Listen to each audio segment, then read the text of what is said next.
why even an old union like AAUP still has work to do to fight against management's attempt to reduce the quality of our universities and our students' educations in the name of cost savings. She's the chair of the Social Sciences Department at Western, and is going to tell us about a crisis that CSU is working to resolve. But before we get... What do you think about this for just a second? We're sitting here right now in one of the wealthiest states, in the wealthiest country that's ever existed in the history of the world. But we're also living in one of the most unequal states, in one of the most unequal countries that's ever existed in the history of the world. Connecticut has got huge racial inequalities, economic inequalities, gender inequalities. Y'all know what I'm talking about.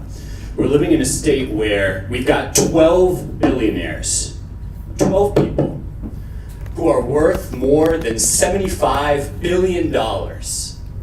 And at the same time, state universities like Central Connecticut and our community colleges are chronically underfunded. Our students don't have the resources they need to get a decent education. We're living in a state where wealthy corporations like Amazon and Starbucks are raking in record profits, but students to pay higher tuition year after year to pay for their education. The state cuts faculty and staff year after year. Does that sound right to you? No. Hell no. That's morally unconscionable. That's why we're building a statewide coalition called Recovery for All. We are a coalition that's made up of more than 60 different organizations. One of them is CSU-AAUP, the Union of Faculty and Staff at our state universities, the New Britain Racial Justice Coalition, whose table you can see right here, the Connecticut AFL-CIO, whose table you can see right here, the Connecticut Working Families Party, whose table you can see right here. All of our organizations are banding together so that we can build a more equitable Connecticut.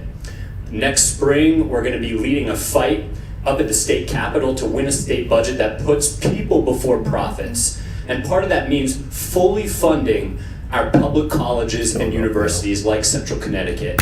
And yeah, you can applaud for that. And we're demanding that we fully fund public education in Connecticut, not through tuition hikes, not through service cuts, not through faculty layoffs, but by taxing wealthy corporations and billionaires.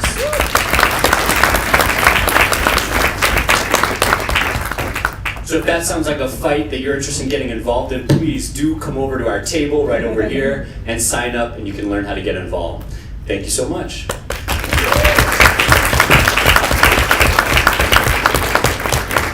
And I'm passing it over to my sister over here. Give her a round of applause.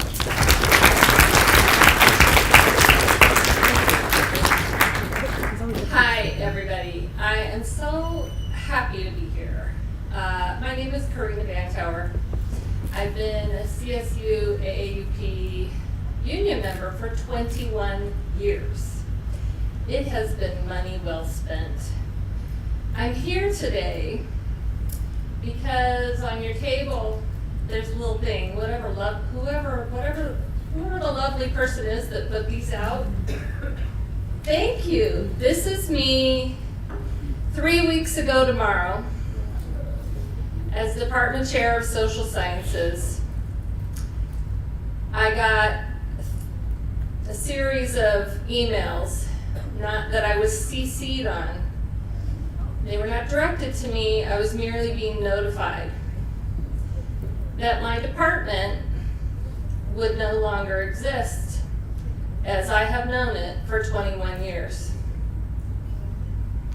Somebody asked me before I got up here, are you nervous to speak? I said, no, I'm angry.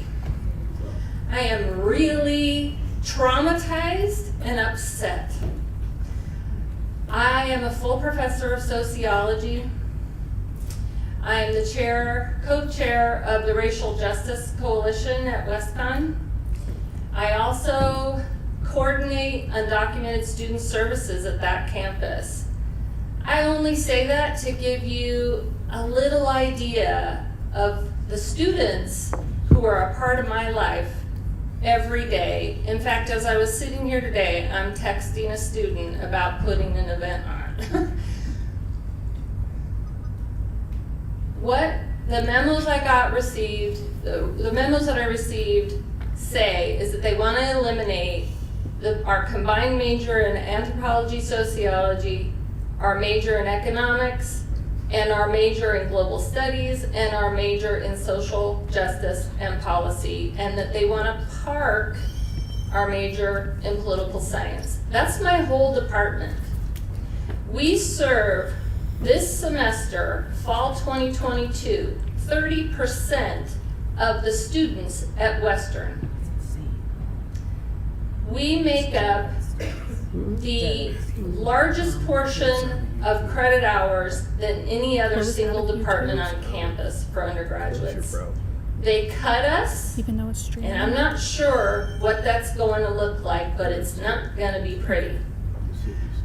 I am here today as a call out for my colleagues at other CSUs, as a call out in solidarity to the other non-university union folks in this room, and especially to the students at this university. The students are who everyone is listening to. The students at my university on their own have been organizing on my behalf, and I can't tell you how deeply meaningful that is. Alumni came out of the woodwork and started doing their own thing, and they're like, can we do this, can we do this? And I'm like, I gotta deal with other stuff. I gotta have 5 million meetings with administrators. You guys just pour your hearts out, and you yell and scream, and you let them know. Because the administrators are listening, the Board of Regents is listening, the governor is listening, and they are afraid of students and which way you will turn and what you will say. You guys have so much power. I am here to light a fire under all of you to get on board in whatever is going on at Central or whatever university you're affiliated with, because you mean so much to all of us.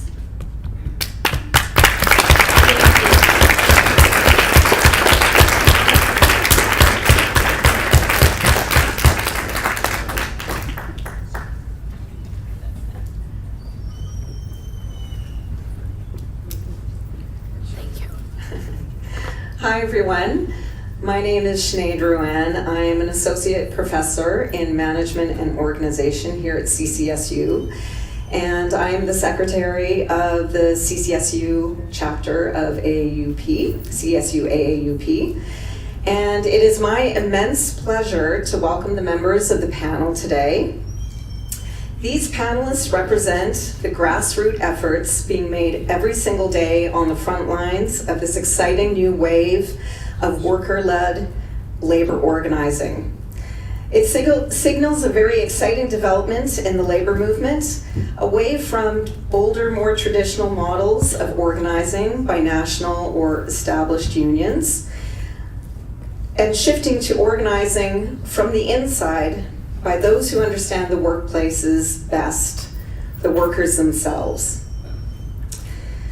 So with us today, we have Travis Glennie Tegmeyer. He is with Starbucks Workers United, SBU. Travis is a Farmington native and has been an employee with Starbucks for 11 years, serving at 2 different locations. Following high school, he spent a year in Boston with an AmeriCorps program, helping at an elementary school, and then he spent 1 year studying at a very expensive liberal arts college before returning to the local area. And shortly thereafter, he joined Starbucks. He is currently pursuing a degree in urban planning. Travis got involved in labor organizing when he saw the opportunity to create a better working life for himself and his coworkers. He believes that working people deserve to live decent lives, no matter who they are where they live, or what they do. The Starbucks employees in Buffalo have been a tremendous inspiration to Travis, and he is excited to be part of the effort to push the Starbucks Workers United movement forward. So welcome.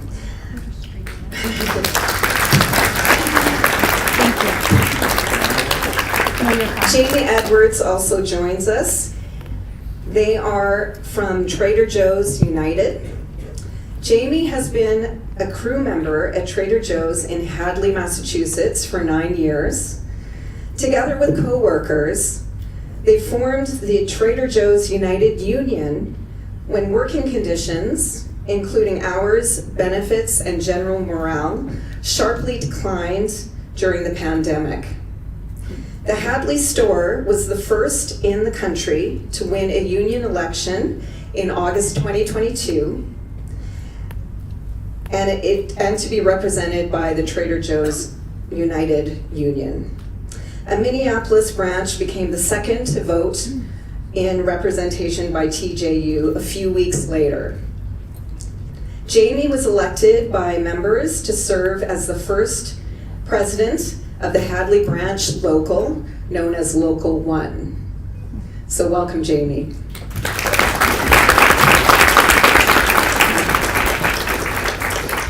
And last but not least, joining us over Zoom, right behind us, is Jordan, known as Jay Flowers, and he is representing Amazon Labor Union, AAUP. He's one of the co-founders of Amazon Labor Union. So it all started back in March 2020, at the start of the COVID-19 pandemic, when Jay and his Amazon co-workers organized and staged a walkout to protest insufficient health protections and safety measures in their workplace. Shortly after, Jay, along with his friends Chris Smalls, Derek Palmer, and Gerald Bryson, formed the Congress of Essential Workers. In Jay's own words, we wanted to be the megaphone for workers and let workers know that if they're scared to speak out, we'll speak out for them.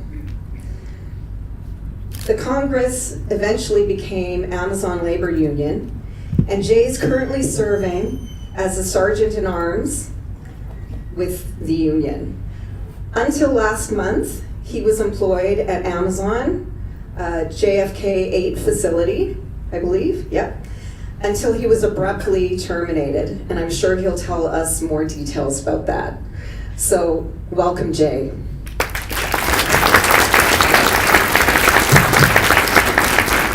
And now I'll turn it over to Travis, if you'd like to speak.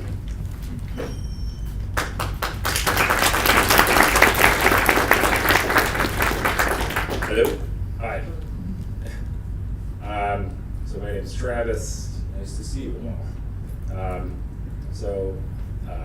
As was said, I grew up in Farmington, right down the road. If you're from the area, you know kind of what that means, right? It's a homogeneous town, suburban, mostly white, not terribly interesting. If you want to know where 50 Cent lives, I can tell you that. So I grew up without really a conception of what a union was, or really what a union could do for people, or what it had done for people, really. So as was said, after high school, I went to join an AmeriCorps program in Boston, which was definitely a learning experience for me as a person who had never really spent any time at all in an inner city environment. I began to sort of understand the world as a larger place than just, here's the suburb, the city's over there. It's an interconnected sort of network.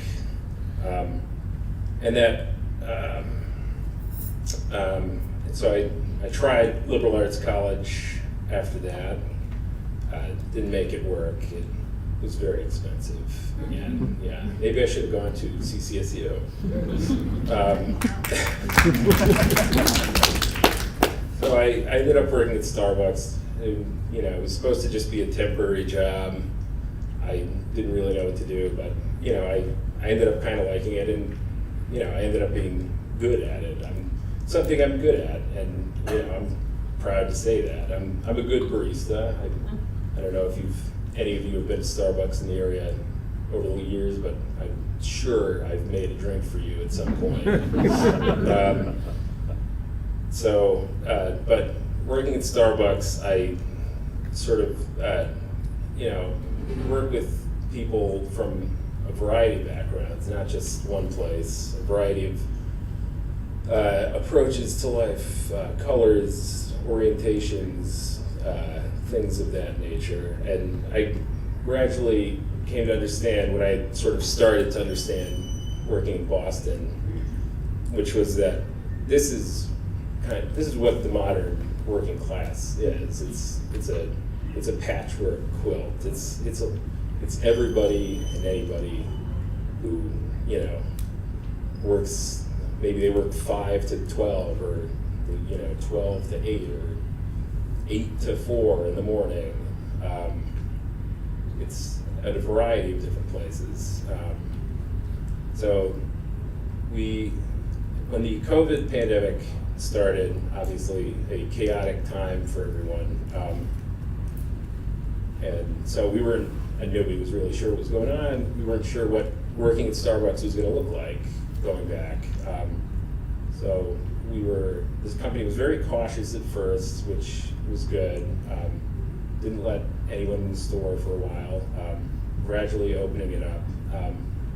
And then just kind of, all bets off at a certain point. It really just kind of devolved into, well, you have to wear a mask. You're supposed to tell people to wear a mask, but whatever happens, kind of. And obviously, there were a lot of guidelines constantly changing, and people of different political persuasions who were not interested in listening to me asking them to wear a mask. And that really irked a lot of us who had been there for a while, and we felt like the company was not appreciating what we were going through. And we had people working with us who were immunocompromised. I know of at least one person personally who had to quit during COVID because he couldn't, nobody knew what was going on, and he didn't want to risk his life. And I totally understand that. And then, so it was going forward. They gave us masks to wear that were made of cloth. At some point, I remember a health inspector came in and said, "Why are you wearing those? They don't do anything." So I was like, "Okay, well, this is what they gave us. I don't know what to tell you."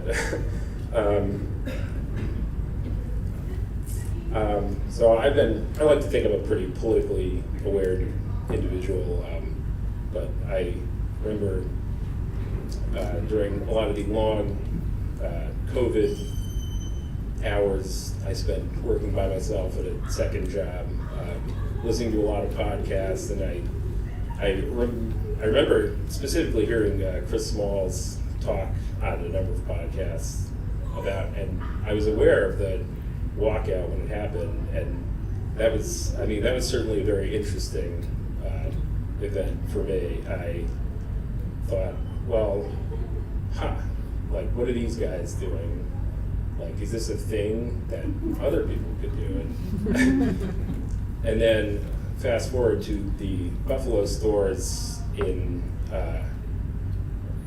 sometime last year, mid last year, just out of it, what felt like out of the blue. It was we're unionizing, and I thought, I don't really know what a union does, but I guess that's something. And so it sort of made the connection about what was going on with the Amazon guys, and then what was happening with the Buffalo and Starbucks stores. And one of my coworkers, Kuzco, and I, we sort of started putting our heads together, chatting. We got in touch with the fine people at Workers United, who are organizing these Starbucks union events. And they sent us the info, and we started off. We started very cautiously at first. They made it very clear that, like, the sort of secrecy was our ally for the time being. And so we approached each coworker one by one, sort of assessing their feelings about unions and what they thought about how management had been treating them. And of course, one major thing I found from doing that I observed was that these young people I work with, 20-something, usually teenagers even, really have no idea what a union is at all. So I was just like them in that regard early on. But they were amenable to the, hey, this is what a union can do for you. Well, guess what? That sounds pretty good. More money? Okay. So by the time we went public earlier this year with our effort, we had a hefty majority of people who had signed cards, and we were quite confident that we would win an election. The pushback began very quickly. Capture meetings began within a week or two after going public, mostly one-on-one. Sometimes the manager and the district manager cornering or bringing in one of my young coworkers and telling them, well, you don't want a union. You don't need a union. You don't want a union. The union gets a third party getting in the way of what we have here. Your partners, that's what they call us, partners at Starbucks. And I myself received one of these one-on-ones, as well as a very coincidental reprimand for forgetting to perform one of my tasks that is routinely forgotten to be performed.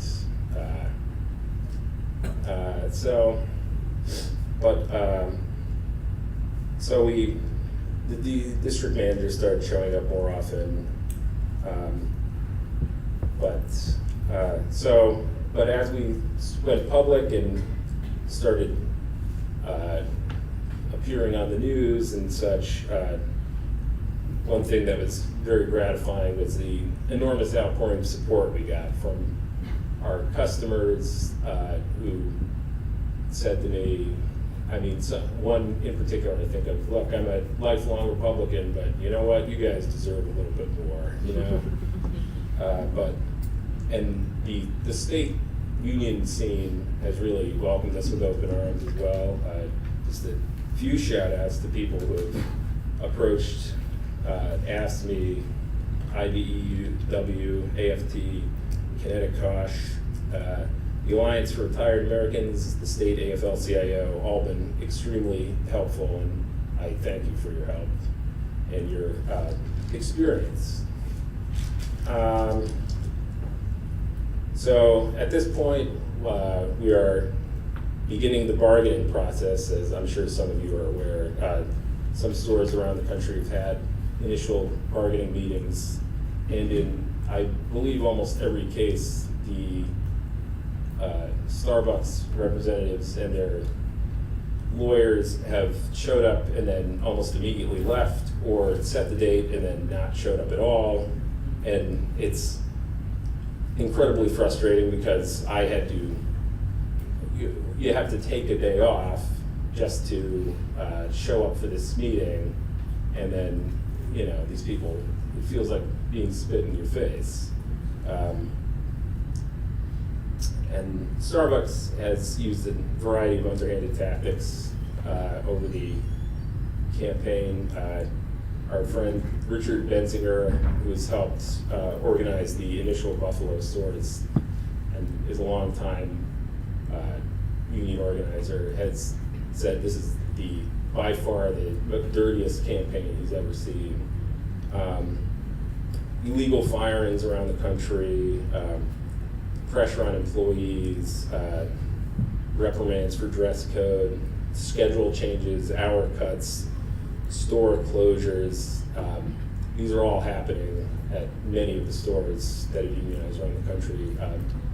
My store has come away relatively fortunate in that regard. We haven't had a whole lot of issues.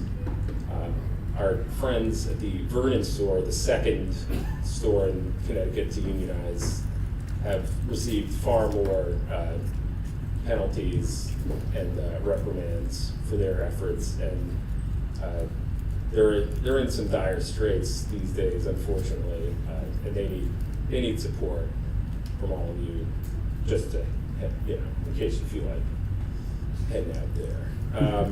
But nevertheless, we are advancing one step at a time towards the inevitable goal, no matter what the Starbucks executives attempt to do. The process is in motion. It can't be stopped at this point. We have over 250 stores that have won their union election, a number of stores with contested union elections, and many more that have announced their intention to unionize.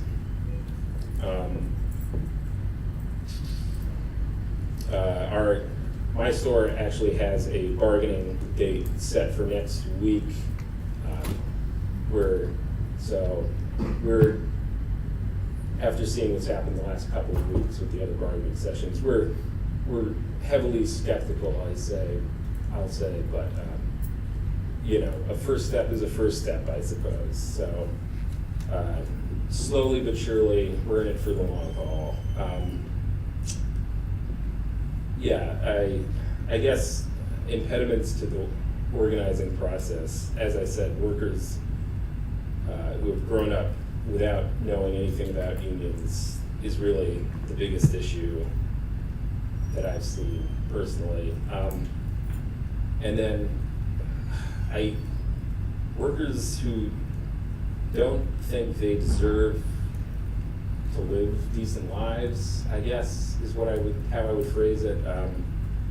A lot of people, a phrase that's used a lot, temporarily embarrassed millionaires, all of us. But I would say I am embarrassed by the casual disregard for well-being of the working people in this country. Teachers, nurses, warehouse workers, retail employees, service employees. We're all told that what we're given is enough, and what we have given isn't enough. But I think all of us deep down knows the reality that we've given all that we can and then some. And quite frankly, it's long past time for the American pie to be cut into slices more equally. Thank you very much.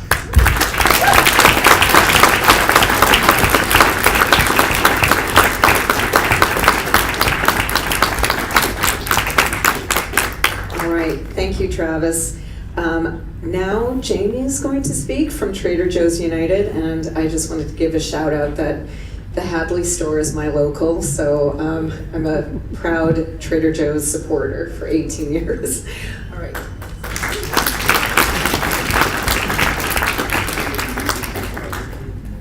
All right, thanks for having me here.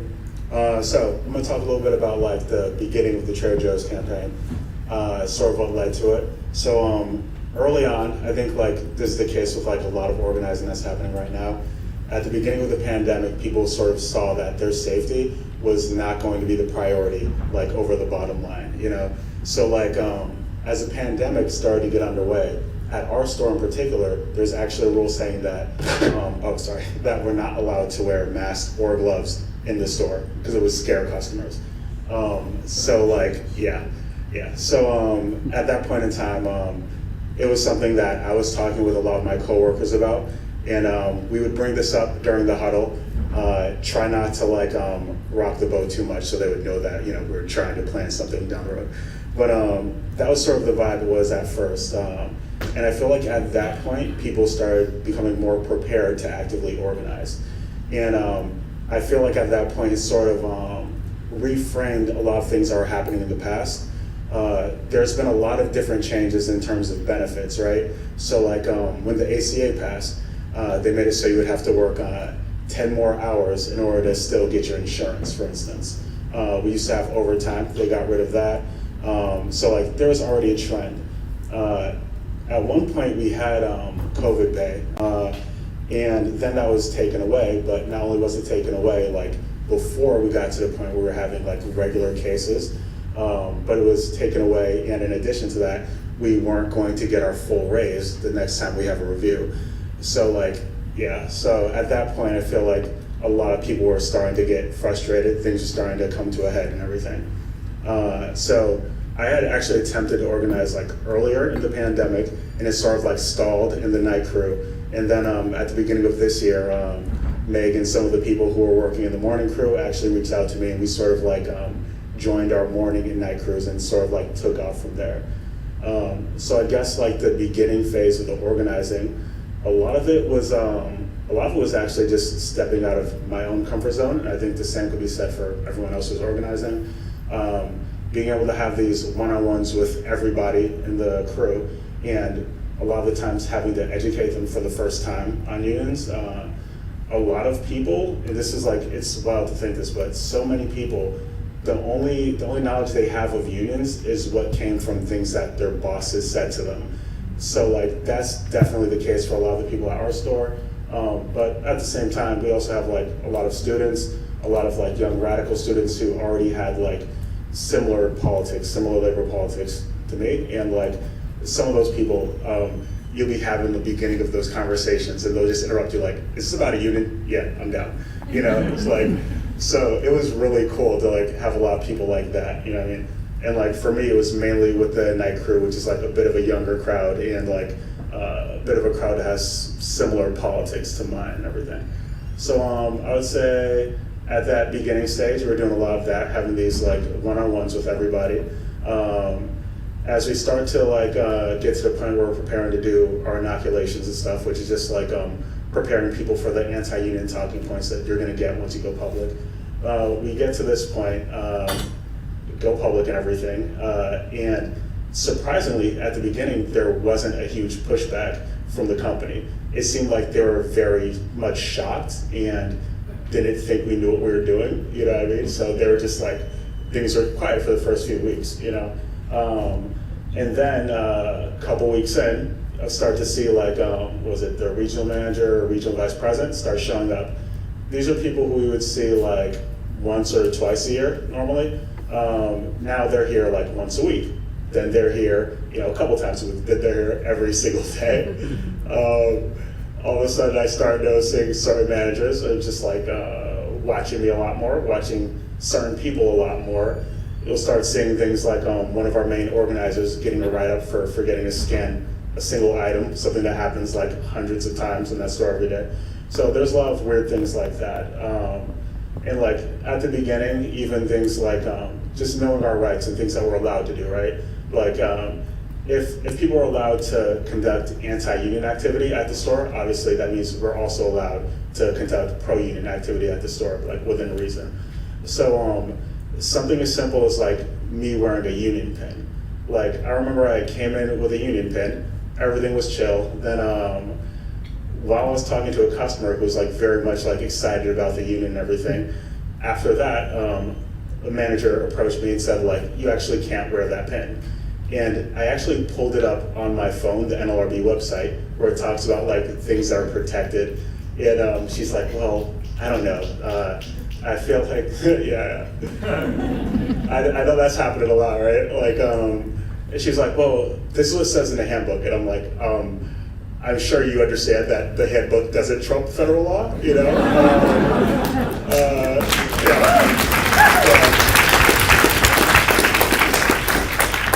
And as is normally the case with these kind of things, what you want to do is file an unfair labor practice, but comply at the time, because it's harder to get your job back once you've been illegally fired, right? So I comply, and we sort of noticed that thing like change a little bit over time as more people were wearing pins. Some people were told they'd have to go home, Then after that, it changed to like, you might not meet expectations, which really just means that like you're not gonna get your next raise, you know? Then a little bit after that, they got more vague, but like also like, I don't know, like it made it sound worse. They're saying like, so we can't tell you exactly what's going to happen, just that there will be some disciplinary action that we're gonna determine in the future.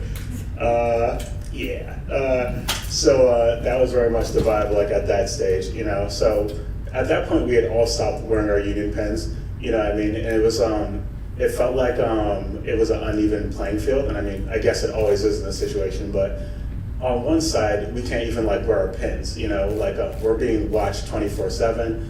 If we're doing something, having a conversation with somebody, there's certain managers who will just follow you around. So that's how it is for us.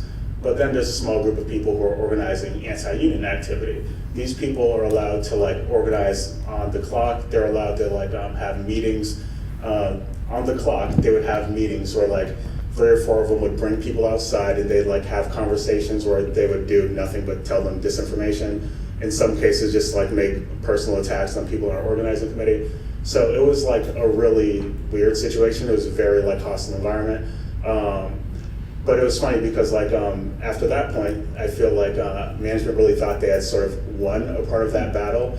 But then we decided like, all right, no pins. We're all just gonna wear like the same color shirt one day, right? So so we all come in one day, all in red shirts.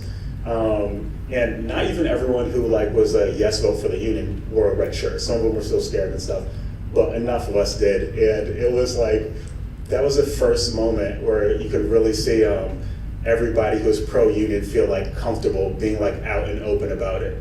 Like we were all very used to that stage before you go public where everything's so done in secrecy and like you have to be so cautious because if you say something to the wrong person, everyone can get fired essentially. So like that was the first time people really felt comfortable with it, you know what I mean? And we were trying to like sort of, I guess, get people more comfortable leading up to like the time we would have a rally, which was gonna be like a really big thing.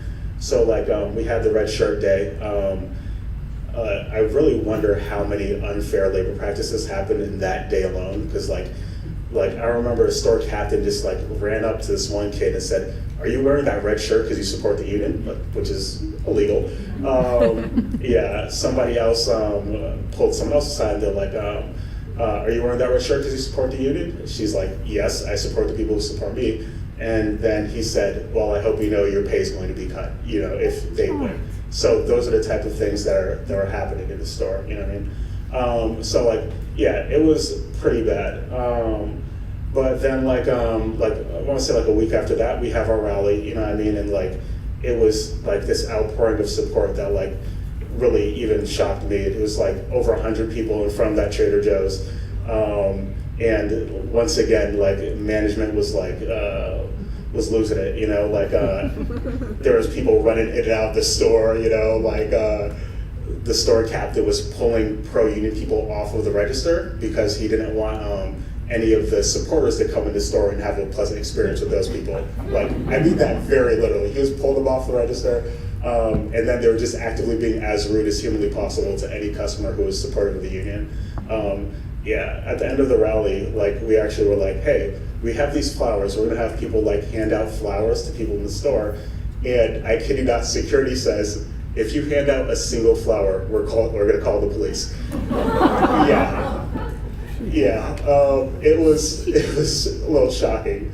And even like leading up to that, all of a sudden like we always take photos in the store. Like we have store parties. It's a very common thing. Suddenly, like there's all these signs saying like no photography allowed, all of that. So yeah, there's just like a lot of changes that suddenly happened there. But despite all of their best efforts in breaking every law imaginable, we had our vote and we won, you know.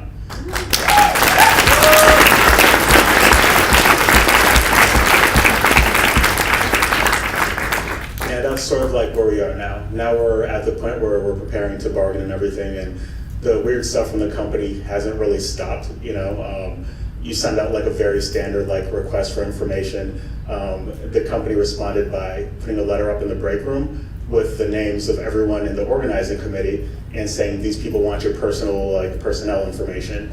and then they mailed that letter to everyone's house who works at the store. So yeah, it's been an interesting time, but like this is sort of what you expect, and like at the end of the day, right now we're winning, and yeah, I think that's the approach we all have to have, because it's going to be an uphill battle for all of us, but it's definitely something that's doable. Yeah, that's all. Thank you.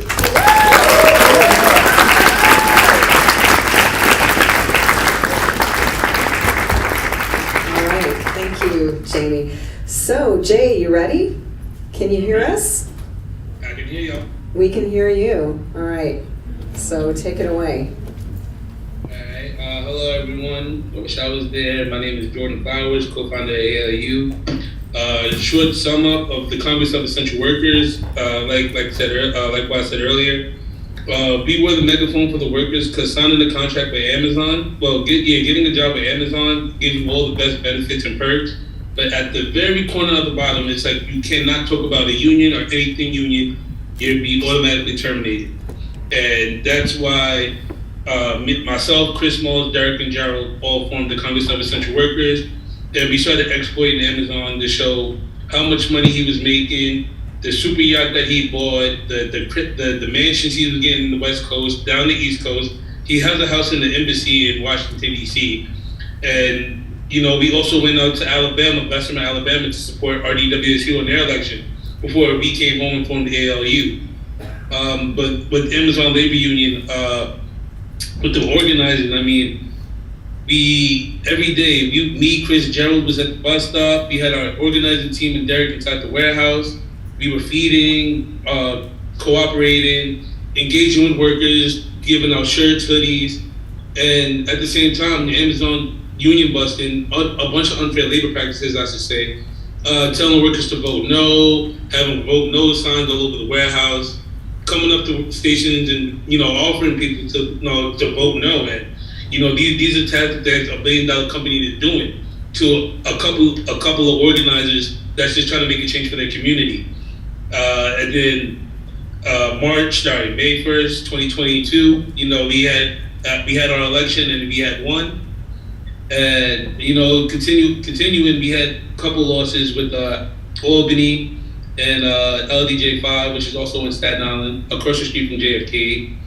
But I mean, it wouldn't matter because we know Amazon's going to keep union busting, and we know those managers are going to stick to their script that these workers should be unionizing, that these people that are starting to organize now are going to be targets. And even with the fires we had recently in JFK, ALB1 and HSB1, AHB1 is Bessemer, Alabama. They're saying that Chris Moles is starting these fires, which again, Amazon's just using tactics just to make us look bad. But again, these is worker safety that I'm also mentioning, that while this is happening in JFK, they had suspended over 70 plus workers for having the marching. Okay, and most of those workers went back in, except for our core organizers, our ALU organizers. And we are currently not organizing inside, but we are organizing outside, back at the bus stop, to show workers that we're still there, we're still here to make a change to fight for our contract. With myself personally and my termination, I have lupus nephritis. I've had it for 12 years, I'm sorry. I had it for 12 years. This is my third termination. I fought for accommodations. I tried to fight for disability. Amazon kept asking for documents that I was always receiving, and again, they didn't want to receive it. They didn't act like they were getting it, and they said that I voluntarily resigned, which again I wasn't. I was trying to defend my job and make sure I got disability, which I needed. So again, with this fight, $1 billion company with the fires happening myself, we see a bunch of people with disabilities getting targeted. Another guy got targeted and being terminated, and he had cancer. These workers need help inside, and Amazon is such a bad corporation, and it tends to make workers feel like the customers are really needed before itself. And honestly, I call it blood money. Again, Amazon's always think about profit over people. They rather the customers make sure their orders is good, but the workers inside, again, we're talking about a pandemic. We had COVID. We're talking about at least 20 to 30 people almost a day testing positive. and that they're making these workers actively still work. And, you know, again, this is why we came home and formed the ALU, so workers like that could be sent home with COVID pay, that, you know, families don't get sick, communities don't get sick, our customers don't get sick. And it's false propaganda, and again, just with Amazon, you always gotta understand that they're always watching, and you know that every time we unionize, Amazon's gonna have to find a way to make us look bad. And you know, it's a sad thing to see that. Again, I used to talk highly great about this job, but you know, by them terminating me with my medical issue, you know, I can't even say otherwise. And then seeing all this other stuff happening now with the organizing, it just breaks my heart that these workers are inside suffering. And you know, I'm sorry, they're inside suffering, and they shouldn't even be suffering like that, working 10 hours, 12 hours a shift, and that they should be having a fair pay wage. There was a warehouse up in Albany, right next to ALB1, for a fun fact, that was making $20 or $25 an hour, while Amazon's only giving them 15 at the start. You know, that should tell you right there. All right, and you know, the fight continues. We're on our way to get our certification of recognition, and we're almost there to get the contract. But you know, right now we have to figure out how to get our core organizers back inside Amazon. So again, we're dealing with another unfair labor practice that Amazon let all the workers go back inside instead of our core organizers from ALU. So again, now we're back at the bus stop. We're making sure the workers are being talked to. We're still feeding the workers. We're giving out shirts. We're still actively engaging with the workers, even after the loss with ALB1 and LDJ5. That, you know, our stomping ground is JFK, and we're going to continue fighting until we get a contract.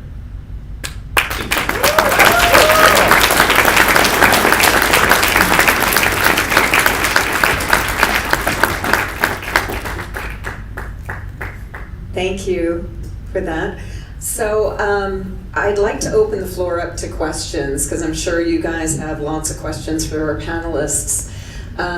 Paul has the mobile mic, so if you signal to him, he can come to you and ask questions. Thank you so much. Thank you all. It's such a great honor to be able to have all of you here today. I'm sure all of us here feel the same. This question is about independent unions versus affiliating with an established union. Starbucks Workers United is affiliated with the UU, which is SEIU, I believe, and you have ALU, which is an independent union.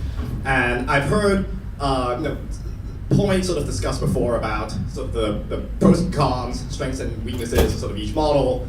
But what ALU doing is truly pioneering in this country, being independent. But I was wondering if y'all could speak a little bit about, especially from your personal organizing experience, either working with union staffers or not, what has been your perspective on affiliating with a union or not. And I have another thing to say in the room, which is that my name is Brian. I'm an organizer with the recently unionized RA workforce at Wesleyan University. If any CCSU students want to talk about student labor, I know myself and many other comrades at Wesleyan will love to talk to you about working conditions on this campus, how we can improve them. So, right.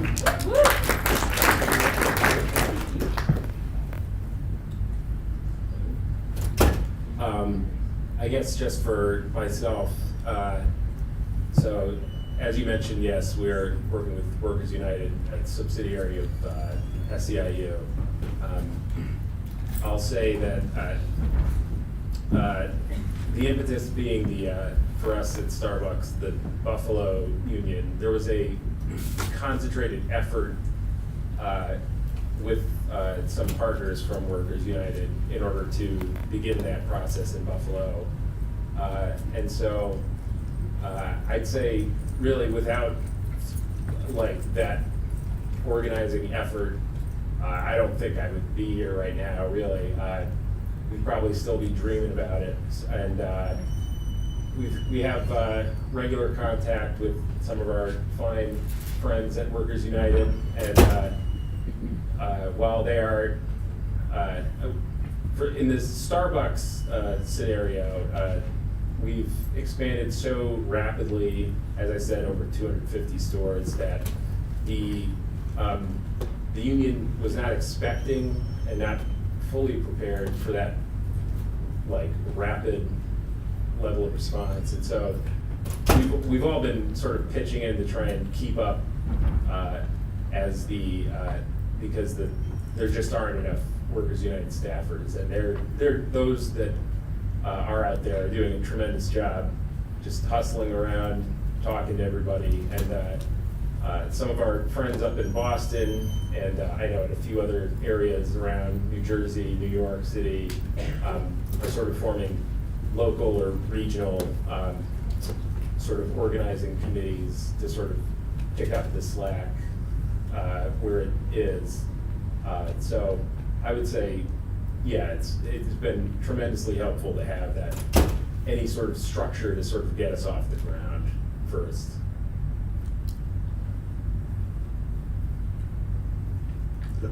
Yeah. All right, so I guess I'll talk about like the Trader Joe stuff.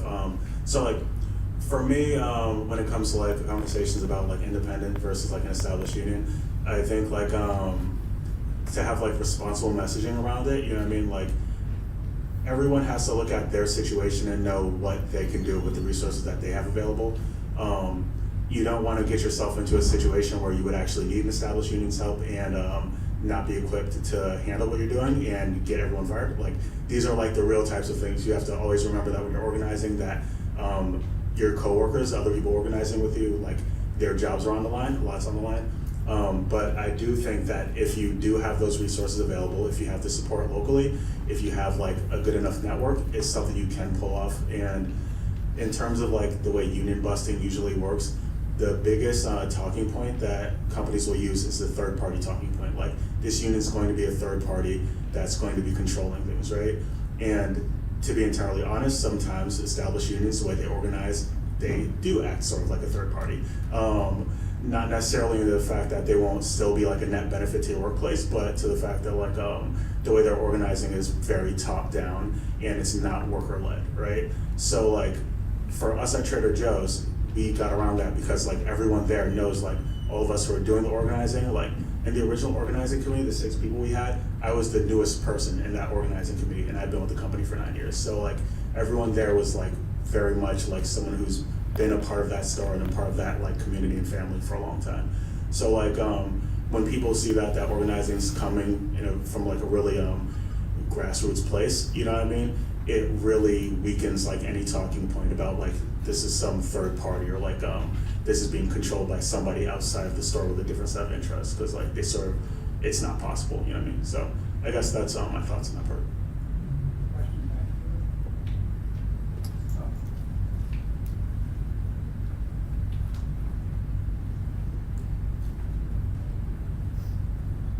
Thank you.